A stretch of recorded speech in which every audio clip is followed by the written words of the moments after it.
Hello, everyone. This is number 9 in my ongoing series on YouTube that I've called Jesus Archaeology. The idea is to take texts primarily from the New Testament Gospels and to read them in the light of what we know from material evidence. That would be archaeological evidence primarily. It can also be geography, so sites, artifacts, excavations, as well as the lay of the land, what we call landscape archaeology. So, in this particular episode, I want to talk about the final days of Jesus, particularly the last season of his life, the last winter, and what do we know about his journey to Jerusalem. I've got some very interesting things that you may have never heard, and I'll go ahead and share my screen and we'll get started. Okay, I'm calling this Jesus's final journey. And of course, I mean eventually to Jerusalem. But as we're going to see, he goes north first. He's in the Galilee. He's along the Sea of Galilee as we break into chapter 8 here. And he's just come from Bethsaida. I'll show you on a map in a minute. And here we read that Jesus went on with his disciples to the villages of Caesarea Philippi. Now, this is a town way up in the north. It's out of the territory of Herod Antipus. It's actually under his brother, Philip, and we're going to talk about that.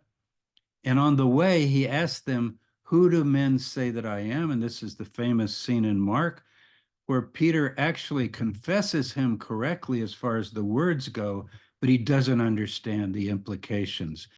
Because Jesus has in mind, when he gets to Jerusalem, a final confrontation with the Jewish establishment, with his enemies down there, who basically are after him, as well as Herod Antipas and the Romans in general. Now, notice, while they're up in that area, the very next chapter, chapter 9, verse 1, Jesus says to them, "Truly I say to you, there are some standing here who will not taste of death before they see the kingdom of God has come with power." So you can see that he's expecting the imminent arrival of the kingdom of God. And then after 6 days, a week later, probably waiting for the Sabbath day, sounds like, he takes just 3 of them, Peter, James, and John. That's the trio, that's the inner group of the 12. And he led them up to a high mountain apart from themselves. So if we're doing geography, we want to try to figure out what would be this high mountain. And there he has this experience of being transformed. It's usually translated transfigured before them, where he begins to look like a glorified heavenly being. And then he sees Moses and Elijah also in a glorified state. And of course, they're dead. So it's as if you're at the resurrection of the dead with glorified bodies, and a cloud overshadows them, and a voice says, "This is my beloved son, listen to him."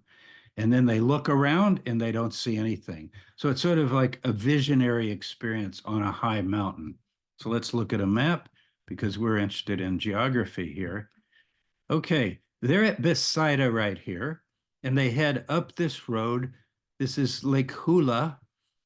When I take tours, my Tracking Jesus tour, we take a ride up this road, this exact route, and we come to Caesarea Philippi.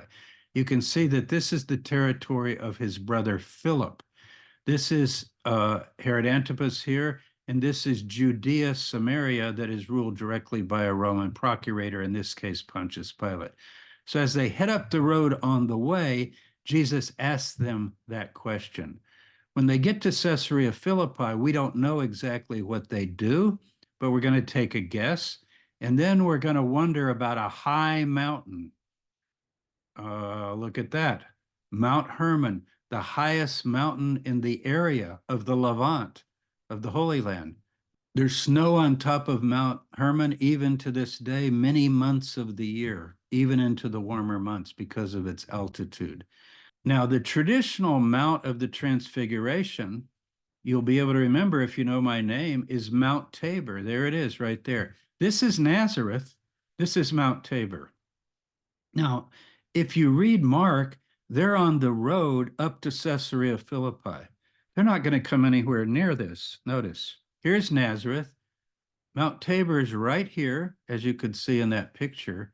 and they're here headed north. So Mount Tabor is the traditional site. What happens is in the Byzantine period, that's 4th, 5th, 6th century, and later in the Crusader period, when pilgrims would come to the Holy Land, they would put everything kind of tight around Nazareth. So you could tour Jerusalem, you could go up to Nazareth. We know this from pilgrim accounts.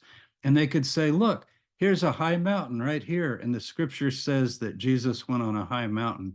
Well, first of all, it's not very high. I've been up there many times.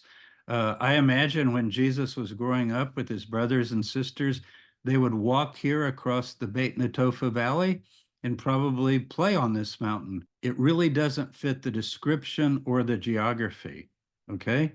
So even though tourists go there today, it's one of the main sacred spots. All the Christian tours go to Mount Tabor. It's even called the Mount of Transfiguration. And I have that last name, Tabor, so I wouldn't mind it being the place. But, you know, you got to be honest here. It's not the place. So let's go on. Here's Mount Herman, the range of Mount Herman. These are the peaks of Herman. And wow, what a difference. Look at that. And this is truly a high mountain, and it's on a plain, and then the hills begin rising up. Now, when you get to Caesarea Philippi, just south of that, it's at the far north of the country right here. And you have this shrine at the headwaters of what becomes the Jordan River. So natural springs come pouring out of here. And there's a grotto here called the Grotto of Pan, the Greek god. There was a temple to Augustus and other temples. And here's what's left. You can see the niches where the statues were and the foundations of the temples. I always take groups there because it's a good place to imagine Jesus and his disciples standing and Jesus kind of waving his hand, whether it was here or not, the drama fits nicely just to kind of imagine, and points to all of these things, including a temple to the emperor that Herod the Great built, Emperor Augustus. And he says, who do men say that I am? Because they are on the way, and who knows? And it says he goes through all the villages of Caesarea Philippi. So if I go back to my map, just to show you again, these are all the villages of Caesarea Philippi. And then a week later, 6 days later, up to a high mountain. I think it's definitely Mount Herman. So I'm going to go with that. Now, from there, Mark 9, we're just moving ahead in Mark. They went on from there and passed through Galilee. So see, they're headed back down again. It has to be north, up by Mount Herman, up by Caesarea Philippi. And he would not have anyone know it, for he's teaching his disciples about what's ahead for them. And it's not a pretty sight. And remember, they're wanting power and glory. He had just said to them, some of you standing here will not taste of death until you see the kingdom come with power. Now, there are two ways to take that. One way to take it is Jesus expects the imminent arrival of the kingdom of God when he gets down to Jerusalem. But Mark, at least, has the idea that first must come this suffering, fulfilling certain prophecies that he interpreted from the book of Isaiah, the so-called suffering servant prophecies. Now, did Jesus anticipate that, or was this put into the mouth of Jesus later by Mark? Is a controversial subject. Most scholars conclude that Mark created this idea because Jesus is Jesus and he should know what's going to happen. I'm more convinced, based on the Dead Sea Scrolls and the teacher of righteousness and some of the things that we know about him, I'm covering that presently in my course on the Dead Sea Scrolls, that Jesus anticipated the suffering, but expected to be delivered. But as far as the implications of the transfiguration on Mount Herman in Mark 9:1, I think Jesus is basically saying, in Mark at least, look, the glory is coming, but before that is the suffering. They saw in a vision the future glory, but before that is the suffering. And he does expect that God will deliver him and raise him up in some way. Then they come to Capernaum. We'll look at a map in a minute. So they're headed back down. Capernaum is the headquarters. I did a YouTube on that in this series, Look Back, the Jesus headquarters. And when he was in the house, he asked them, "What were you discussing on the way?" So they're on the road headed back down to the south. And they were actually discussing, when we get to Jerusalem, who's going to be the greatest? Who's going to be on the right and left hand? Who's going to rule and reign in this kingdom that is coming soon? Notice this, it's very easy to overlook. Mark 10:1. And he left there, that's Capernaum, and went to the region of Judea, that's down toward Jerusalem, and beyond the Jordan. So crowds are gathering around. Now, what is this beyond the Jordan? Take a look. If we go to the Gospel of John, December 29 CE, Jesus has made a clandestine trip to Jerusalem. Now, the precise chronology of this is not clear if you're going to merge it with Mark. Mark suggests that on the way, they detour beyond the Jordan and he's preaching and teaching. And so it's not just a straight 3-day trip from Capernaum down to Jerusalem and then it's all over. That's the impression you get. And yet, Mark does have this little notation that he went into the region of Judea. So traveling around that area and beyond the Jordan. We'll look at a map in a minute to get that straight. Now, if you heard the previous video, and if you didn't, I'll put it at the end and you can go back and hear it, because I talk about what John adds to the story that Mark probably is not even aware of. John writes later, I think he's aware of Mark, and he's filling in lots of material about this last winter. It's December 29. It's the Feast of Dedication at Jerusalem. That's called Hanukkah today. And Jesus is in the temple at Jerusalem, but he's clandestinely gone down there. He also went earlier for the Feast of Tabernacles or Sukkot, according to the Gospel of John. So he's going down for festivals, but he's going incognito. Why? Because he's in danger. Then when they try to kill him, actually, somebody spots him and they try to kill him, he slips away and he's able to escape. And then notice this. This is easy to miss. 1040. And he went away again across the Jordan to the place where John at first baptized, and there he remained. Now, this is very, very helpful to us. We just read in Mark that he went across the Jordan. We didn't have the time. Now we've got a date, according to the Gospel of John, and there he remains.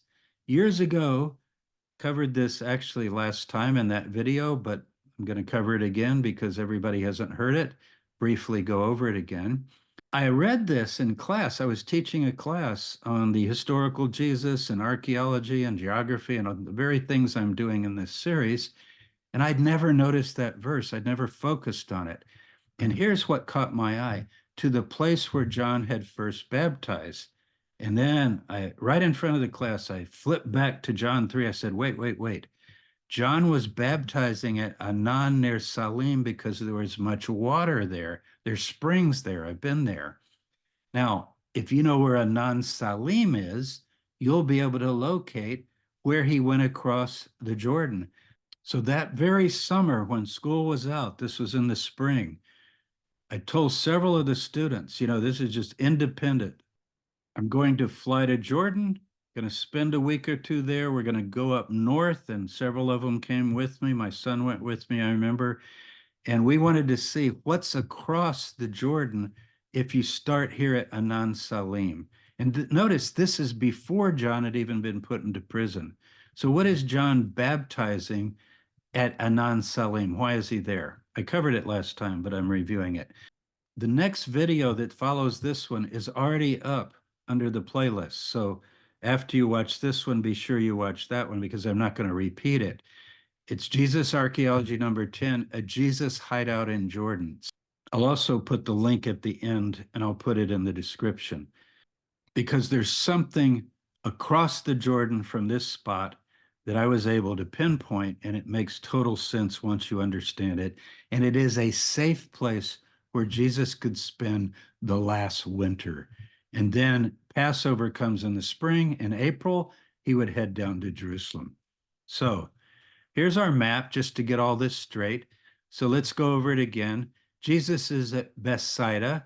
He goes over to Capernaum. And then he heads north for Caesarea Philippi. Mount Herman is just there at the top of the map. It's off the edge there.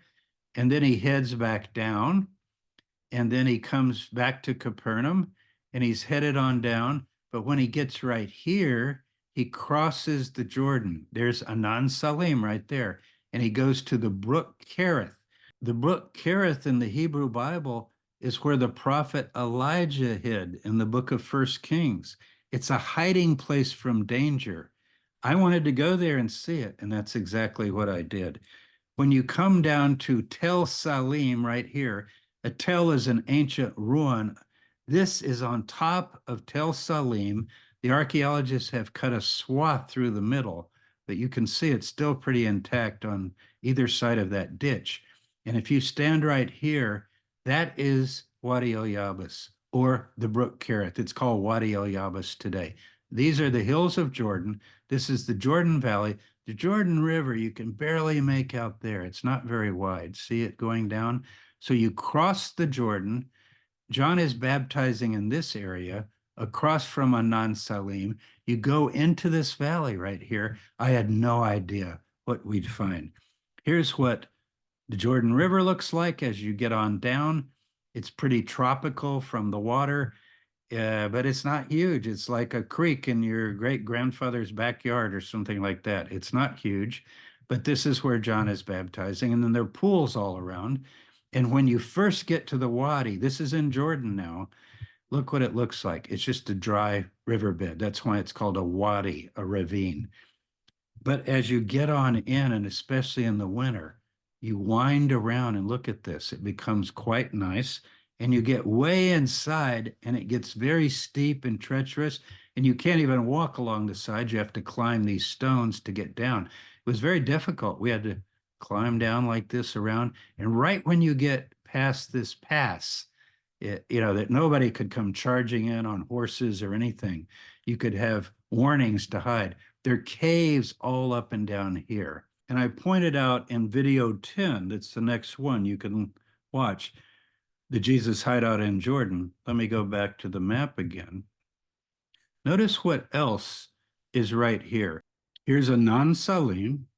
Here's the brook Kerith, or Wadi El Yabas, it's called today in Arabic, where Elijah hid. And notice this, just to the north, and you can look at your scale of miles. It's not even 4 miles to the north of the wadi, is Pella. Pella is a Hellenistic city. It's one of the Decapolis cities, very Romanized city. And we learn in some of our early Christian sources, Eusebius preserves this for us, but other sources as well, that if you fast forward to the year 66 AD or CE, the Jewish revolt against Rome has broken out. And we read that the followers of Jesus, not led by James anymore, because James was killed and murdered in 63, and that probably gave them the idea we need to leave. Not only are the Romans here, but also our leader has been murdered, just like Jesus, the brother of Jesus. And so Simon takes over, another brother of Jesus, I think. Some say a cousin, but I think it's his brother. He's next in line, and he takes over the leadership. And it says that they fled to the north, crossed the Jordan, and hid in the area of Pella. I don't think it makes any sense that they went into the city of Pella, but I do think it means that they probably also went back to this place where they'd spent the last winter with Jesus. So this is kind of an amazing thing to think about. So in my last slide here, I have a painting that Balazs did for me, the great archaeological artist. He's a wonderful artist. He did this for me based on that photograph to try to imagine the Jesus entourage. It would actually be many more people than this. I think it's probably up to 100 people are traveling as a caravan, as a group.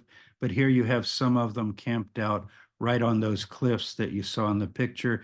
And there are caves all up and down here. So be sure you go and see that other video, number 10. I'll put it in the description, as I said. And so far, it's the most viewed video in this whole series. I think people are really intrigued with this Jesus Hideout thing. So this is my discovery. I've taken a number of people there. I've been back 5 times. I've taken archaeologists. We've even collected pottery and studied it. I've read the archaeological reports. And so far, I mean, we've never found a sherd that says, I was here, Jesus, or anything like that.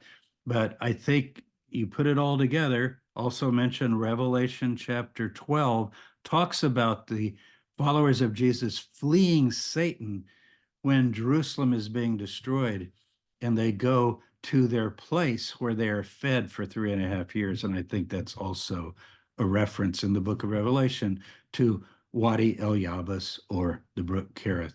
So I hope you found that interesting. Next, I'm going to do several videos on Jesus in Jerusalem. Final days of Jesus, I'm going to call it. But this is the journey to Jerusalem. And isn't it interesting? All the way up north, Mt Herman, the kind of revelation of the glory of the kingdom that they had, talking about suffering coming back down the road, crossing over the Jordan. And there he waits. That was in the winter, probably December of 29, until April. So he's spending January, February, and March in this wadi, according to the Gospel of John. So I think the tradition and maybe even the witness behind the Gospel of John was very possibly there at some point and aware of this tradition. So I think it's really interesting. So take care, everybody. Be sure you watch the Jesus Hideout in Jordan that I've already made. I think it has about 150,000 views, so people are really digging into it. And I'll see you next time as we take Jesus on down to Jerusalem when he hears that his friend Lazarus has died. Again, only in the Gospel of John. So all the way through here now, we're going to combine the synoptic accounts, primarily Mark, some of Luke, with the Gospel of John. And we're going to ask the question, what do we find in Jerusalem that might relate to the final week of Jesus? Because when he finally gets to Jerusalem, it's right before Passover. 6 days before Passover, he only has a week left. So I hope you're enjoying this series, and I'll see you next time. Take care, everyone.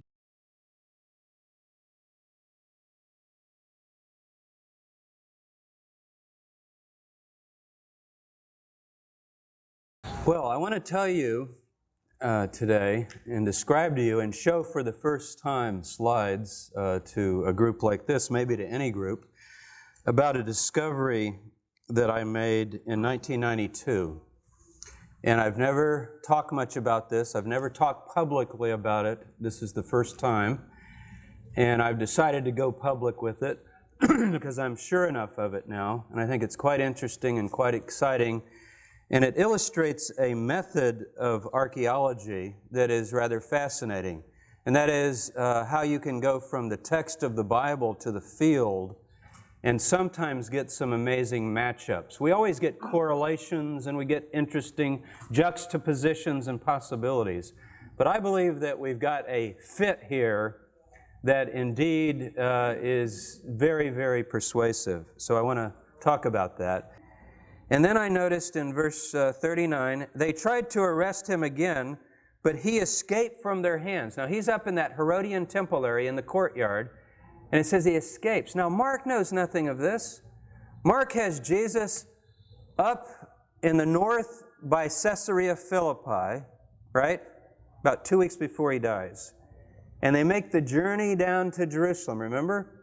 It's chapter 8, 9, 10, chapter 11 of Mark, they get there. Okay. Seems like it's a straight shot. Once he starts, maybe up by the Mount of Transfiguration, which very well could be Mt Herman, I think, not Mount Tabor, sorry. Then he goes to Capernaum, it says, and then finally they head on down. Now, John knows of more activity and more time, so I don't think actually it's a week or two before Jesus. All Mark says is they're on the road to Jerusalem. Well, if you're on the road, you can make some stops, right? John has Jesus going to Jerusalem a number of times like this, clandestinely. You might wonder, what does he do down there? Well, he has friends. He has inside contacts. After all, who owns that upper room in the Essene Quarter what we call Mount Zion today. Who owns that property and has it all ready for him in the spring when he comes down, and he tells the disciples, go into the city and you'll see a man carrying a jug of water. He'll take you to a place, and tell the master of that house that the teacher is ready for his room. Anyway, verse 40, now this is the verse that I saw one day teaching in class in the spring of 92. And he went away again across the Jordan to the place where John had been baptizing, and he remained there, and many came to him. And I read that, and then I just paused, and my students probably thought, you know, what is he, why is he? I said, wait just a second. Let me look at that. I'll do it for you again. And I said, wait a minute. I have never noticed this before. He went away across the Jordan, east of the Jordan, at the place where John was baptizing. And I said, you know, we know where that is, because in chapter 3, it says it was up at Anan Salim. So if we could find Anan Salim, then we could go across the Jordan and just see what's there. You know, I mean, not like walking up and down the road looking around, but maybe there's something to this. So I think the students just thought, well, there Tabor goes again, you know, with this, some idea he got about something. And by 5 o'clock that day, I had booked a flight to Jordan and called a couple friends. Mike McKinney's here today. He went with me, called him. I said, I think you got in later on it. But I mean, I booked the flights that day. I had a student assistant, Elizabeth Walker. She called, she encouraged me, you know, oh, go for it, you know, do it. So we had figured it out. Now, why would I be so impulsive? Well, I wanted to go to Israel anyway, but instead I decided I'm going to go to Amman. I'm going to go up there, and I want to see this area. What's across the Jordan from Anan Salim? But let me tell you what I discovered in one afternoon. This is where things sometimes just click like this, and the evidence simply comes together. First of all, I looked at a map. I'll reproduce for you my discovery. On this map is the Tel Salim. It has never been dug. Here is Anan near Salim. So there it is, Anan Salim. And then I noticed this border. Do you see this little dotted line here? This is the border that separates Perea and Galilee. See that right there? From what? The Decapolis area, which is ministered by the Romans. In other words, if you cross from here over to here, you get out of Herod's jurisdiction. So this is what we first began to see. So it was really exciting walking along. We thought, well, what'll be next? And then you know, it's more like this. We made friends with the Bedouins, and we're walking along here. There's a team of about 5 or 6 of us. That's me, I think. I think that's Ellsworth walking along. And here I was thinking, well, this is getting good. Look at this case. But it's still pretty open. You know, I don't know about hiding here, but nice flow of water, really beautiful. Then we got deeper. Now look at this. I began to get very, very excited because I could see this cave like this and caves all around. And now there's steep sides, and it really looked like a place we could hide. These are native Jordanian Arab boys we met, and we're talking to them. Do you all remember Elijah? No, we didn't ask anything about it. But where did Elijah hide? It was right after the Gulf War. And we're a little scared, frankly, but we gave them chewing gum and talked to them and so forth. This is my son here. He was more interested in taking pictures of like water splashing off of rocks and little plants growing up, because he's into photography. But I kept telling him, you know, Nathan, don't you realize this is probably where Elijah hid, you know? And Jesus himself might have spent the last winter of his life right here in this wadi. And the Christians fled, I think, to this area in 70 AD and survived the Jewish war. So I'm pretty excited. Look at this. Isn't that nice? You've got to go there. This should become the tourist. Now, we got to areas like this, and it's like, now what are we going to do? Have you ever done some rapid climbing or something? Well, you know what you have to do? This is the only way. You have to climb up here. You can't, you know, but this is how narrow it gets, and we're going on back. Look at the, do you love this or what? I was so excited, you know, and I don't know, it's just, I was utterly convinced that this place had a significance as a hideout. At one point, I mikvahed myself in the wadi for my students. I wanted to get a picture, show them. Actually, I thought, they've always asked me, what do you do when you mikvah? Well, you got to take your clothes off, so I didn't want to do that. But I said, basically, I wanted to show them the way I thought they baptized, by just buckling your knees and dipping down. So I had them take a picture, and I wanted to show you the water. Now, this cave I loved. This is right as you go, after all the waterfalls. This is chronological. This has definitely been carved out. It's a very interesting cave. Pretty hard to get up to. This is taken with a telephoto. There's another shot of it. And inside, that's actually Sheila Bishop looking out. And she took some pottery samples, which Professor Strange. We found lots of pottery everywhere. As you go on past the more rugged area, it opens up like this, but all along here are caves, you see? And in some places, the caves are so high up, you would have to have climbing equipment. It's very rugged. Now, the Synoptic Gospels, and the core being Mark, I think, Mark 13, has a chapter where Jesus predicts the destruction of the temple. The disciples are rather surprised at this. Not one stone of all these great buildings will be left upon another.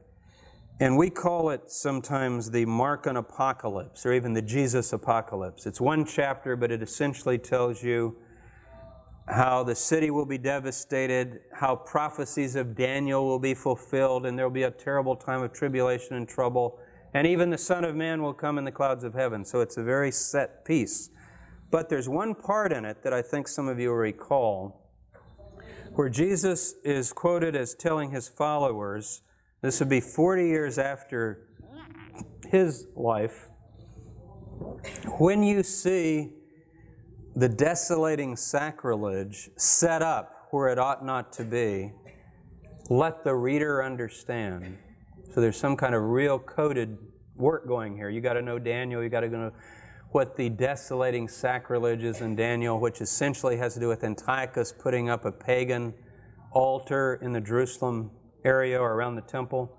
But what he says is, let those who are in Judea flee to the mountains, and those who are in the country, out of the country, not come back in, that general country of Judea. Now, if you flee if you're in Judea, you saw that huge area of Judea, Samaria, you got to leave that area, and you flee to the mountains. Now, mountains is general, but look on a good topographical map. The great mountains in the Holy Land are the mountains of Gilead. Any of you driven through that area? Up, not Jerash, but up near the Jordan and coming down, it's just breathtaking. You wind around, and the mountains of Gilead, right in our area, that's what the wadi cuts through. So there's a tradition that Mark knows that these followers of Jesus, the Jewish Jerusalem, I call them the Nazarene followers of Jesus, you can be very fundamentalist about it and say, hey, Jesus is supernatural and he was a prophet and he knew and he told them. Or you can be more historical and say, well, Mark has that tradition one way or the other. It doesn't really matter. The point is, here's a text from around, 65, 70, we think. Maybe earlier, maybe later, but around the period of the Jewish-Roman War in 70, in which we are told that the followers of Jesus are going to leave the city and flee. So look what we've got. We've got Elijah hiding. We've got Jesus hiding. We've got John generally in that area. Remember, he was arrested by Herod. Where was he hiding when he was arrested? And then we got the Nazarenes going to this area. It's just too precise for me. I think the wadi is very significant.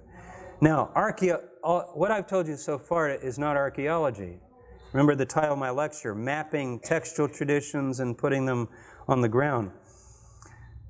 But there's some very interesting possibilities that could connect Qumran, the Essene quarter of Jerusalem, and Wadi el-Yabas. The three things that I give my life to. There's a method to my madness. Notice, Qumran we all know. Jody just talked about that.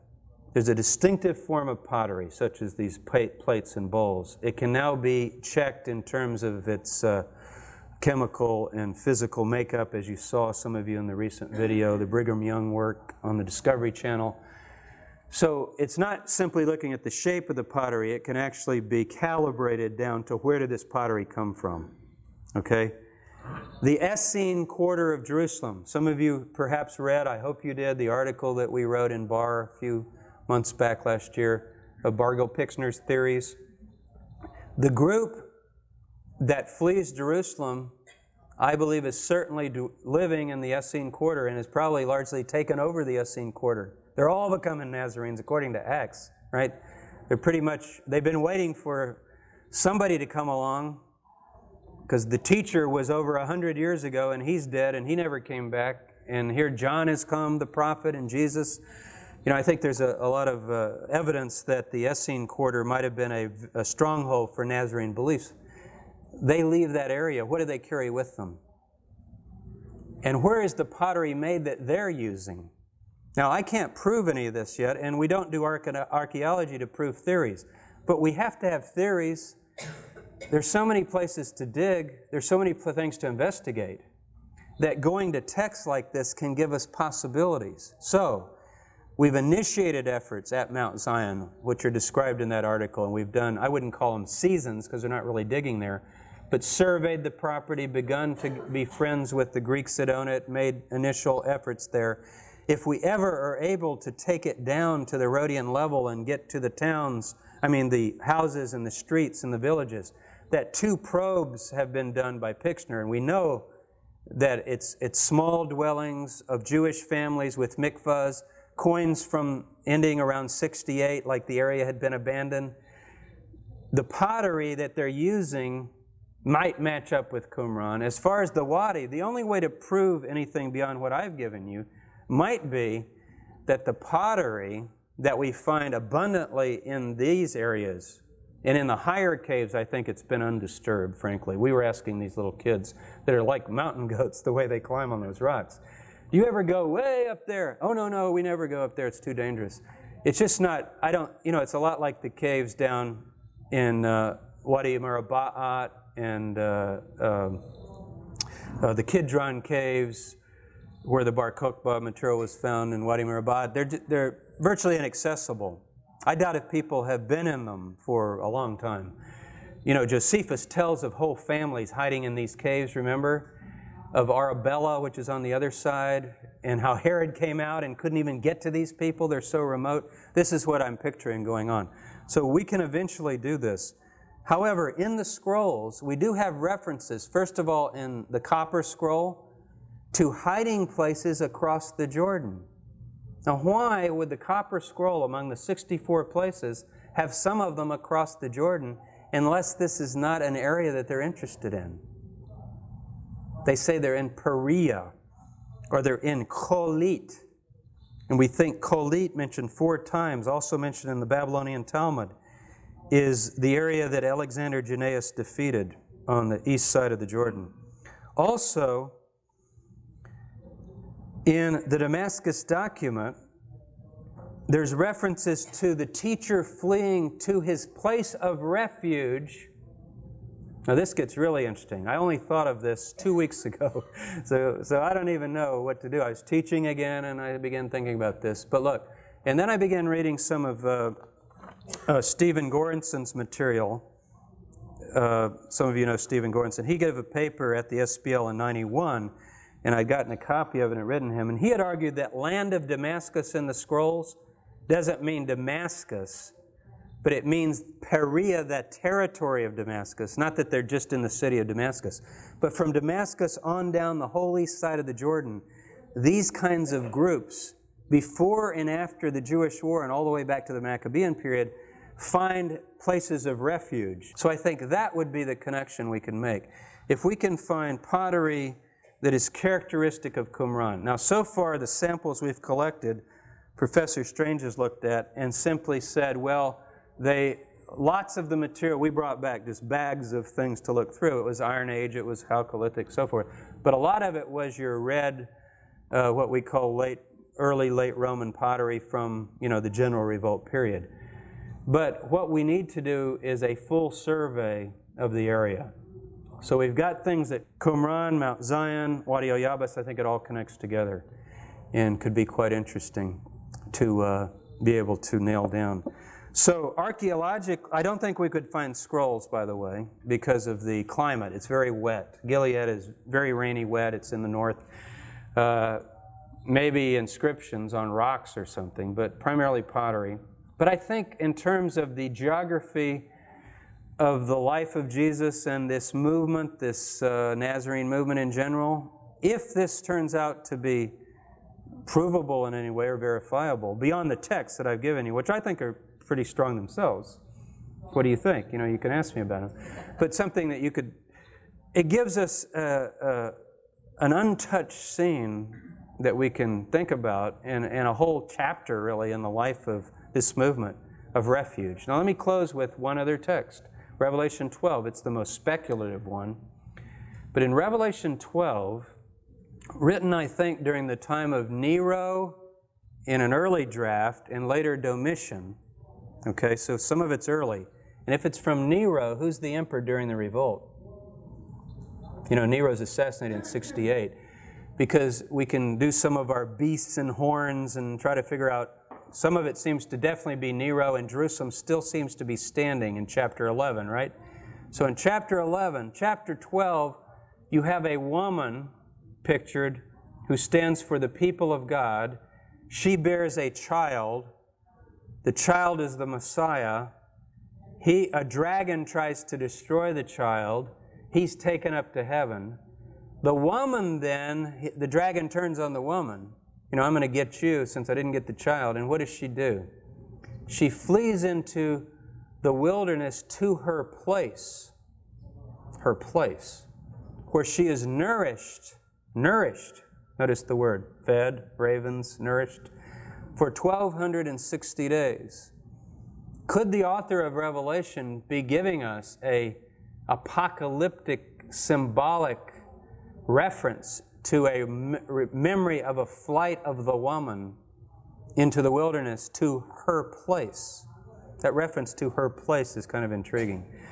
So we've got references in Elijah, Qumran, possibly, even maybe the teacher, you know, who flees to his place across the Jordan in the land of Damascus. And then we've got John the Baptizer, Jesus, and then the Pella tradition with the book of Revelation. So it's an interesting package. So, A Jesus Hideout in Jordan, what do you think?